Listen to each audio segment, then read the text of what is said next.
నాన్నగారి వ్యక్తిత్వం అంటేనే మీకు తెలిసి నేను ఆయన డిఫెండ్ చేయక్కర్లేదు. ఆయన నిజాయితీగా నిస్వార్థంగా పనిచేసే నాయకుడు.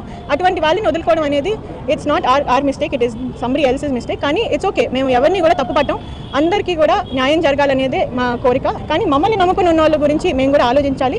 వాళ్ళ కోసం ఒక స్టెప్ అనేది మేము వాళ్ళని చర్చించుకుని తీసుకుంటాం. అదే అండి నెక్స్ట్ కార్యాచరణ ఏంటనేది కేశినేని నాని గారు మా క్యాడర్ అంతటితో కూడా చర్చించి వాళ్ళకి ఏది రైట్ అనిపిస్తే దాన్ని బట్టి నెక్స్ట్ స్టెప్ తీసుకుంటాము. కంపల్సరీగా కేశినేని నాని గారు 3వ సారి ఎంపీకి పోటీ చేస్తారు, 3వ సారి ఎంపీగా లోక్సభలో అడుగు పెడతారు. అది మాకు అందరికీ కూడా నమ్మకం ఉంది. కానీ అది ఏ దిశగా అనేది ఆయన నిర్ణయిస్తారు, మా క్యాడర్ నిర్ణయిస్తారు. అది ఆయన యాక్చువల్గా కనకమల్లి రవీంద్ర గారికి మాకు ఎంతో ఆత్మీయ సంబంధం ఉందండి. ఆయన మా వెల్ విషరు. ఆయన జస్ట్ ఇలా జరుగుతుంది అని నాన్నగారి దగ్గరికి వచ్చారు. అలాగే ఈరోజు పొద్దున్న గద్దె రామ్మోహన్ గారిని నేను కలిశాను.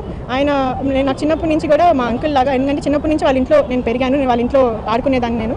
సో నేను ఫస్ట్ పాలిటిక్స్లోకి వచ్చినప్పటి నుండి నన్ను మంచిగా సపోర్ట్ చేస్తున్నారు, మంచిగా ముందుకు తీసుకెళ్తూ ఉన్నారు. మా ఎమ్మెల్యేగా నేను ఆయనతో చాలా క్లోజ్గా కార్పొరేటర్గా నేను పనిచేశాను. అందుకని